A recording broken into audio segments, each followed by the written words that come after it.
Now go to the console, search EC2. On the bottom left you can see auto scaling group. So here are some information about how it works and the pricing.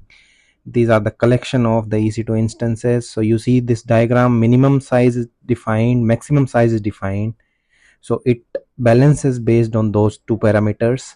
So you can read more here. So yeah, these are the details given, and these are the benefits and the feature, some related services. Okay, what all can be configured in here. Let's create a auto scaling group. Click on the create auto scaling group, give it a name. This is the launch template for the auto scaling group. So let's give it first ASG.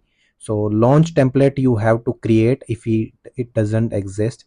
So this is the structure of the launch template. So let's create our first template and give some description, and then you can clearly see. So the template, launch template, will be useful to create another EC2 instance. So you have to create image, and then based on the storage, key pair, login. So all those information I have chosen as free tier. You can see this, the volume is also default one. So these details you can ignore and create the launch template, which will be used to launch an EC2 instance when one is terminated or done.